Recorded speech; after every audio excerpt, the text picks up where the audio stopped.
2. Today we'll be breaking down the biggest stereotypes about each cognitive function. Stereotypes that were pushed and created by the MBTI community. And I, in of itself, has nothing to do with being philosophical or even having depth. Being cool, being philosophical is usually linked to intuition, which is very wrong, right? There are many poets, many artists, many philosophers who are ISFP, ESTP, ESFP, ISFJ. So it's not really connected to an I. Second, an I is not related to being psychic. And this is kind of a big one in the community.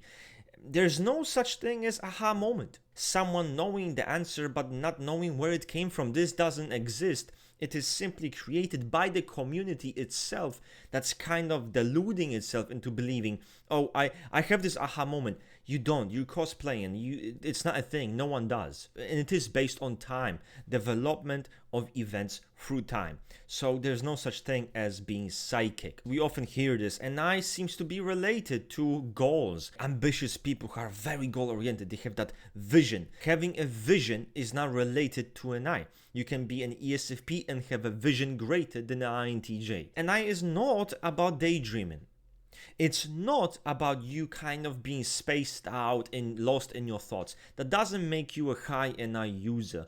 In fact, again, I've known many ISFPs who thought they must have been like an INFJ because, they were lost in thought, they were thinking so much, they must have been an intuitive type. Let's move to the Extraverted Sensation. SC has nothing to do with practical skills and abilities. You can have an ISFP, ESFP, it doesn't really matter. Just because they have high SC, their high SC user, doesn't mean that they will be now able to fix everything in the practical world, deal with the practical world and its difficulties. If anything, that would be related to TE. Second being, SC does not ignore abstraction or theory. Anyone sees an ESFP, ESTP using brain, suddenly they stop being typed as an SC dominant, because how could they? It's not about what they do, but about how they do it. SC dominant can deal with theory. They can deal with abstraction, but their approach to it might be different. It's going to be more grounded, more direct, more concrete. But that doesn't mean that they cannot deal with the abstract or even the theoretical world. SC being like socially introverted or extroverted.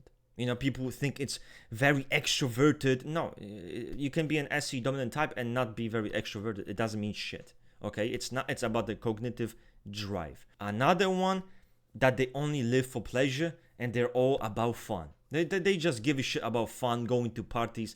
Again, doesn't really mean shit. You can have an SE dominant who is a hermit, doesn't really like to go out with friends or whatever. It doesn't mean anything. That's not what we're looking for. Next, we have extroverted intuition. NE does not make you ungrounded or impractical. ENTPs are actually quite grounded. Yes, they can deal with the potential of the world around them, but they are also great at dealing with the practical world, managing their own workflow and dealing with practical tasks. NE is more similar with SC than many people realize, which is why you have this huge mistype.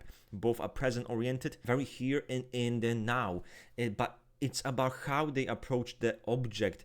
That is what makes them different. NE is not about understanding some hidden motivation in people or being someone who, oh yeah, I can deal with theory, I understand theory pretty well, so that must mean I'm an ENTP. Many other types can do the same exact thing. Now we have introverted feeling, and the first one is going to be FI is not related to being selfish. And this is a very common trope you probably even heard when browsing the internet and seeing how characters or people are typed. Well, he's so selfish, and FE is in this way, he must be an FI, as they call it, valuer or FI user. In history, we know for certain there are high FI users who have made a big difference for others. People who were altruistic, people who helped others, who wanted to improve their life. They are still high FI users, so that doesn't mean anything. There are selfish people of all types. FI, FE, regardless, it does not really matter, and it does not speak of how selfish or altruistic you are. On the other hand, FI does not make someone automatically moralistically good. There are ESFPs and ENFPs who are cruel to others, who are very insensitive and have no regard for other people, utilizing their relationships however they wish and causing harm to others, lacking in any empathy, right? Having no regard for morality. that doesn't mean that they are not FI type. Another one is going to be FI is not whiny and emotional by design. In fact, it is not uncommon for FI to be more cold, to be more indifferent, right? And there are many ISFPs who can come across as even stoic. So FI in of itself, you're not supposed to look at it and think, oh my god, he looks like a feeling type. He might not look like a feeling type. He might seem like a logical type. Then we have the notion that high FI users are not logical. But this cannot be further from the truth. Feeling types care more about logic than many of the illogical types. It is spot of weakness for the feeling types, trying to appear like they're not stupid, trying to appear that they know what they're talking about. They don't want to come across as someone who's uneducated, who is not smart, who's not capable in the realm of logic or whatever it might be.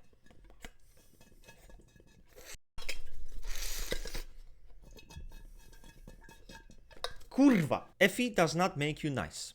FE does not make you a good person automatically. Just like FI doesn't mean you are selfish, FI doesn't mean you're nice. High FE users can be toxic, they can be manipulative, they can use this kind of superpower to hurt others, right? All of this evil, good or bad, selfish or altruistic thing is simply based on the individual. It is not based on the type. Second, FE is not about you telling people how you feel. It's not about you yelling to everyone how much you hate this person, how much you love them, how they are a horrible person and you don't give a shit about them. This is FI. You're expressing your personal attitudes to other people. FE is about impacting and imposing emotional moods on other people or the environment, even understanding and accessing people's internal emotional state. This is what FE is. FE is not related to avoidance of conflict or even this circle jerk idea that they need to uphold this harmony in an environment. When they engage in an environment, they will just try to adapt to its emotionality and try to uphold it. So a high FE type would actually impose its emotional states on the group. That's what people really forget. And a high FE type will have no issues in impacting the emotional atmosphere however they wish. It's not just someone who's going to be upholding some kind of emotional atmosphere for everyone and everyone's going to be happy. It can be that way for sure. But if they decide for it not to be that way, they can do that. FE is fake. And by proxy, it also means that FI is authentic. There are people who are more fake. There are people who are more real, regardless of the type. You can find FI types that can befriend you, make you think that they're their best friend, while in the end they gave zero shits about you. Then you can have FE types who are very genuine, right, and will try to do the right thing, and vice versa. It doesn't really mean anything. Those kind of traits are simply based on the individual. Then we have extroverted thinking. So with the ENTJ in ESTJ, I think it's accurate to say that they excel in telling people what to do, but do not confuse this with being bossy. This is someone who can outline what actions you need to take in order to get a certain result, how you should fix something, how you should do it, right?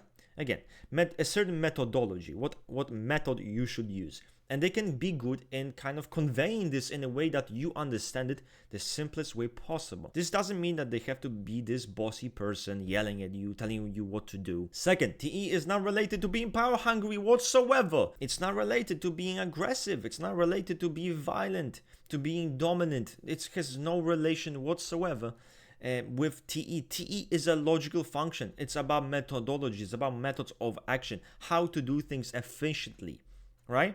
How to optimize a task. That's what TE is about. It's not about yelling at people. It's not about being angry. It's not about anything like that. TE has to be related to workaholism. You have to work really, really hard to be a high TE user. That's not true at all. You can maybe say that some of them might be more prone to this. Not necessarily. I think Enneagram does dictate a lot of this. ISTJs are not necessarily hardworking people. They can be dutiful. They'll do what must be done, but don't think this is some workaholic who lives and breathes work. ENTJ is in a similar boat where everyone thinks of them as this workaholic individual. All they do is work. Is it true?